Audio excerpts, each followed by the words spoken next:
Welcome to Auto PV. Our AutoCAD plugin is designed to optimize the design process for residential and small commercial projects. If you would like to follow along, feel free to download the drawing file in the description below. Thank you.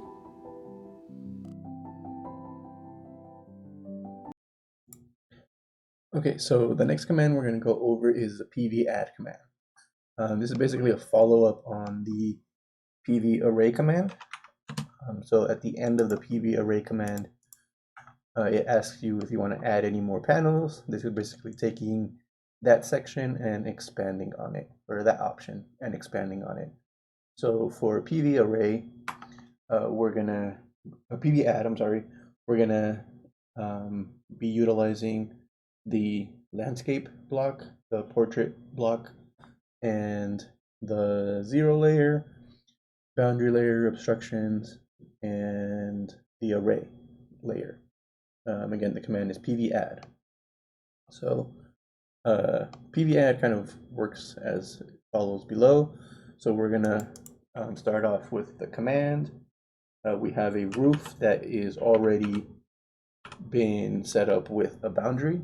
Boundary was created with the PVBound command. So we're gonna just go with PVAdd here. Select one or more panels. So I can select portrait panel and a landscape panel. Hit enter. It's going to ask you for the angle. This is 2 points. Usually you're going to pick 2 points along the ridge or 2 points along the eave. And then select the boundary. The spacing between the rows, I'm going to put a 1/4 inch for now. Spacing between the columns, 1/4 inch for now. And then now we just add the panels. So if you're within the boundary, it shows up yellow. If you're outside the boundary, it's going to be red. So anywhere that's good to be placed is going to be in yellow. If you snap to another module, it's going to show up in green. So you can add them one by one like this, which is going to be very tedious. Or you can use the fill command. First, I'm going to show you just how to switch between the two. So you're going to have this option for next. So if you want to switch between landscape and portrait, you just hit next or N for next. And then you place panels one by one. Or you can use this fill option. So if you hit F for fill, you pick 2 points. First is where you want the first panel to go, and then you're going to expand in either any direction that you want, top left, top right, top left, top right, lower left from your first panel, or the lower left side or the lower right side. So typically, if you're starting a command, maybe you want to pick 1 point and then expand from there, or you wouldn't just do straight to the left or right. But it's basically 2 points, and you can drag it out and fill in a roof. This you can switch, and then you just hit the fill command basically every time you want to use it. So you want to fill in the roof here, fill in some panels here, switch, and then place one panel, fill in those panels, fill in this. The other thing you can do, it may not be too common, but you can change the angle. So for some reason you want to pick an angle like this on the roof and add some panels, you can. I'll show you when you would utilize this in the next step. But this will also just adjust and snap to the panel. So you can't really fit another panel in here, but if you get close to a panel and you select it, it'll just change the angle back to whatever the last panel was that you snapped to. So that's the PVAdd command. And then once you're done, you just hit enter and it ends the command. So that's adding the panels one by one. And then this does avoid obstructions. So we'll show you, I'll show the option when you don't select a boundary. So if I pick these two panels, it's going to ask me for the angle. So I'm going to pick 2 points along the ridge and then select the boundary. So if I don't select the boundary, it'll skip that step basically, and then ask you for the spacing between the rows, the columns, and then allow me to place my panels. So this will unfortunately, not recognize that you're outside of the boundary. The benefit of utilizing this is like if you're pretty keen, you have a keen eye, and you can kind of tell, I can fit a panel here, you don't need to worry about going over, then you can, basically fill in the roof yourself and then not have to worry about, you're not going to go outside of the boundary yourself. So you're okay with just basically filling it in manually. The benefit of doing it this way is that you can just hop over to the next roof by changing the angle. So you kind of always want to set the angle from left to right, depending on, like, pretend you're standing at the bottom of the roof and looking towards the top. You want to pick 2 points when you're changing the angle. You're going to pick kind of the left point of the roof and then the right point. And then you can just start, placing panels wherever you want on that roof. And then if you try to hop over to another roof, you can change the angle again, pick 2 points from the left to the right, and then you can use the fill command as needed. And then again, same thing. We're going to change to this roof, pick a point on the left side, a point on the right side. I think because I snapped to a panel, it adjusted. But, so then we'll just pick 2 points, and then I'm going to go back to here. 2 points here, and then I'm going to use the fill command. Or actually, let me switch to landscape and then use the fill command. Now just fill up this section. So again, it doesn't recognize that you're outside of the boundary, so just keep that in mind when you're laying out your panels. So if I'm satisfied with that, then I can hit enter, and then that's your final layout. So I'll show you again this layout, but this time we're going to select the boundary again, PVAdd. So let's just say you're going to go with a landscape panel. I'll pick them both, but we're going to do it in landscape. Select the angle, be at 0, select the boundary, quarter inch, and then now I'm going to start at the bottom corner. I'm going to use the fill command and basically just click and drag across the entire roof. I mean, you can go as far as you want. As long as you're outside of the boundary, it's going to show up red. So this is just another way of filling up the roof with a bunch of landscape panels. And then if you wanted to try and add a panel, you can kind of just zoom in and place a panel.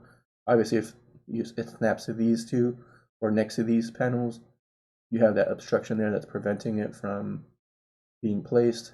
But if you're right in that sweet spot between these two, you can click and it will add that panel.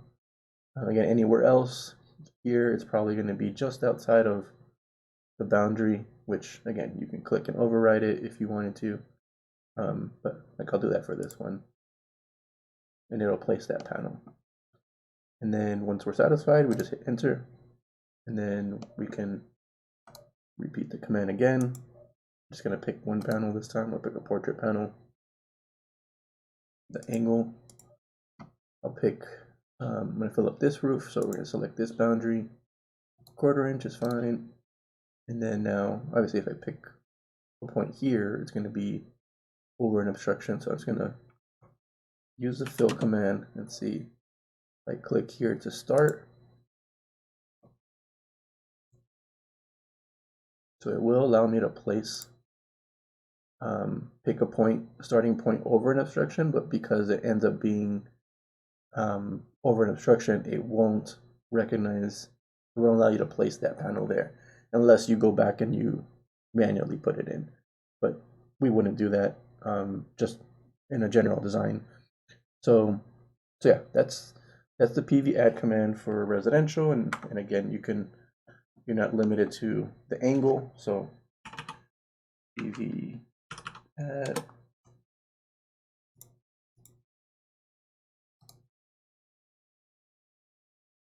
So pick the angle on the ridge, select the boundary. I'm not going to select the boundary this time. And then quarter inch, and let's just say I wanted to fill in this roof my own. So I'm going to just fill it up with whatever layout. Let's say I'm matching sales layout, or I know kind of the layout that I want to do here. It'll look something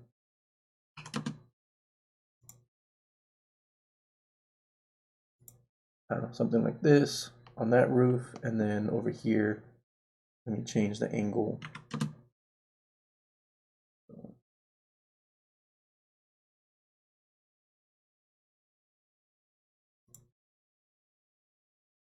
Pick 2 points, and then just start. I can add them one by one, or fill them in, but let's just say that was my layout, and I can hit enter. So yeah, that's the residential side, and then on the commercial side, it's basically the same thing. So this is just one roof. It already has the boundary in place, and we're gonna do the PVAdd. Select one or more panels. Pick the angle, it's going to be 0. Select the boundary, and then the spacing between the rows. So I'm going to put 24 inches between the rows, quarter inch between the columns. And then if I wanted to just use the fill command, I would start and just fill in the areas that I see fit. One thing to note is that I put a 4-foot walkway here and then a 4-foot walkway here. I did that with just making them on the obstruction layer, so that way it recognizes that this is an obstruction and you can't put anything, in it, or no panels go through it.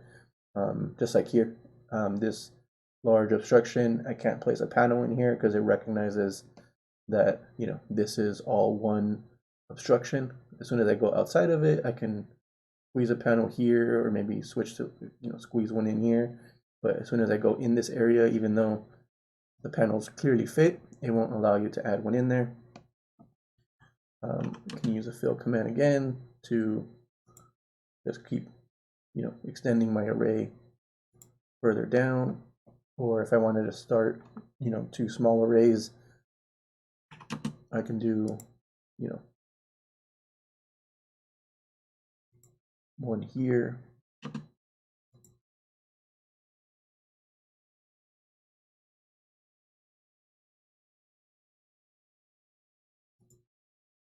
one there, and then if I switch to landscape and then use the fill command,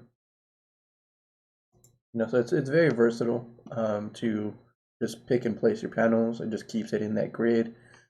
Think of it like the array command for AutoCAD. You're just avoiding the obstruction, so you're arraying the panel and then avoiding obstructions, and then also you can adjust how the spacing between the two ahead of time. So we'll just use the fill command and just basically just fill up this entire bottom section and see what we come out with.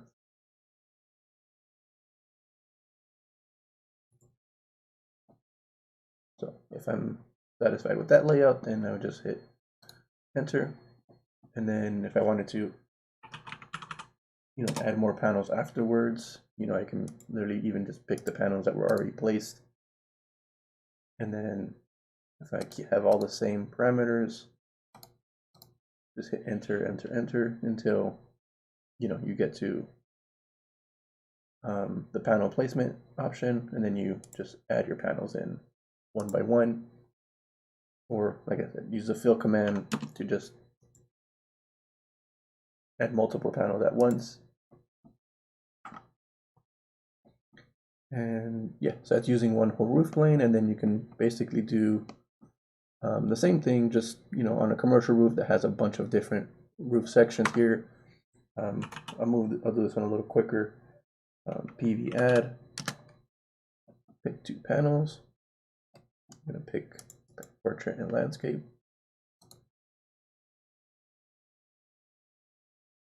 The angle is going to be 0. I'll select this as my boundary. Spacing between the rows, I'm just going to put 18 inches, a quarter inch between columns. You just use the fill command and then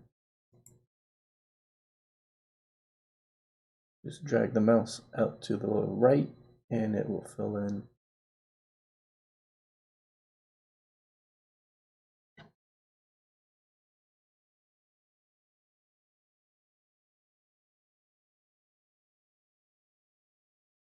Yeah, so it might delay a little bit just because it does there's a lot of like obstructions here that we're avoiding, but give it a little second to catch up, and yeah, it'll place all the panels within that boundary. And if you want to go back in and add more, individual ones, you could see if I get close to this, it does have an overlap. So maybe I throw in a row of landscape in here. I just hit fill.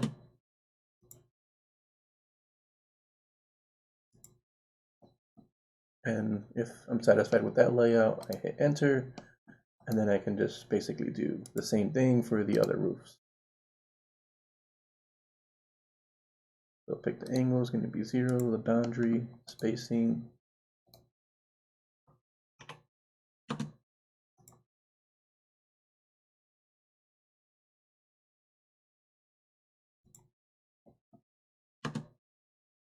And just repeat the process. So a lot of it is this drawing file is basically just practicing the order of operations for the commands. So once you get familiar with the different prompts, you'll see how that gets utilized later. But for each command here, it's kind of it's built out to work on its own. So that way, you have the parameters that you're setting in each command. So each command, this one versus the PVArray command, it allows you to add the spacing or adjust the spacing between the rows. So you're not worried about like, oh, did I forget to adjust the spacing on the last command, and is it being used or stored for this command?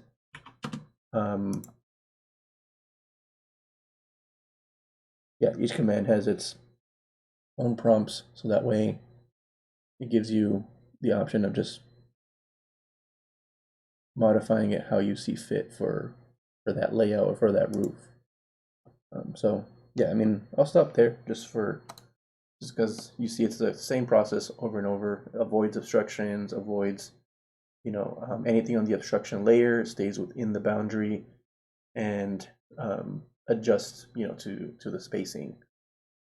So yeah, next we're going to go over the combination of all the commands we just went over so far. Thank you for watching. If you would like to purchase our product, feel free to go to our website. It's linked in the description below. If you would like to leave a comment or provide any feedback, you can do that below or directly on our website. Thank you for your support, and stay tuned for more. Thank you.